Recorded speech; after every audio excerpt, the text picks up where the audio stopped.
Each time I dredge up the memory of that gruesome night, I am overcome with a choking sense of terror. It was the bitter close of January, with heavy snow blanketing the world outside. Alone in my chamber, my name being Victor then, I was engrossed in the captivating realm of my computer games. Both my parents were away, gifting me the solitude of our home.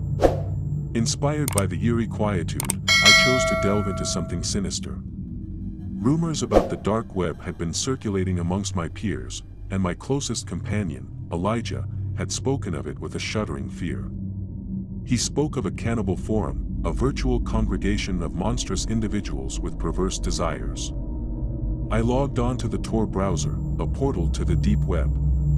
As I explored, I stumbled upon websites offering hitman services, disturbing torture videos, and, finally, a ghastly site featuring unimaginably gruesome content.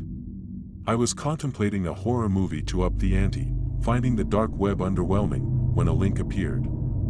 It issued a challenge, not for the faint-hearted. Click if you dare. Exclusive live feed.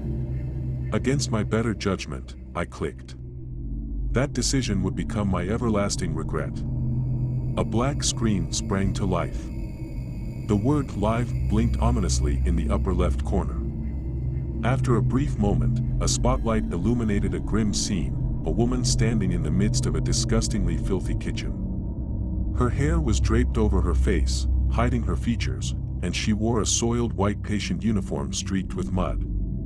The kitchen was infested with cockroaches, and a dusty, decrepit pram stood by the woman. Suddenly, a baby's cry echoed, originating from the pram. The surreal spectacle had me whispering, "What on earth is this?" to the empty room. The atmosphere became increasingly unsettling as a creepy lullaby started playing.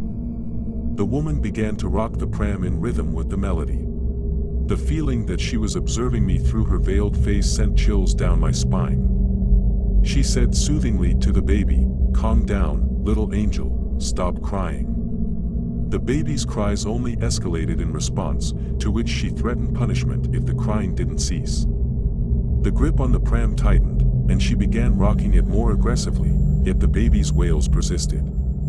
She seemed to make up her mind, let go of the pram, and picked up an object from the floor. In the harsh spotlight, I saw her holding a glass jar filled with hundreds of squirming, bright red fire ants.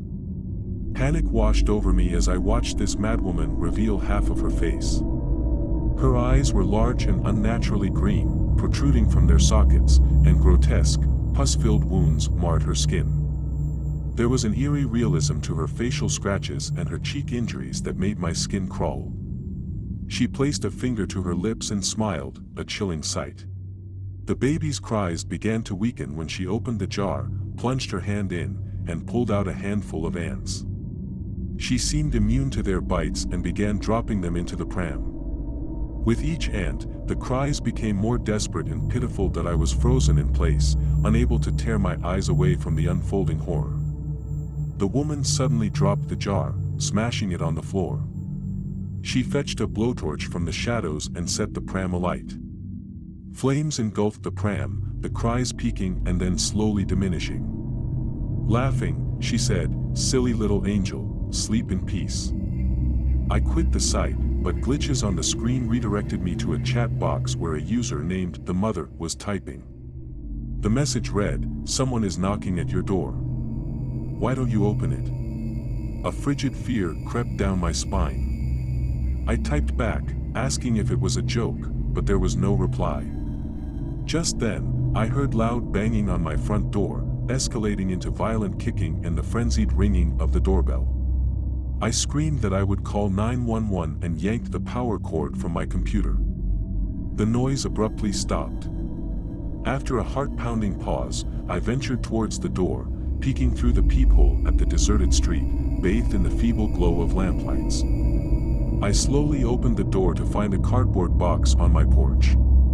Inside was a gruesomely mutilated doll resembling a baby, ants crawling on it, and a charred face that made me retch.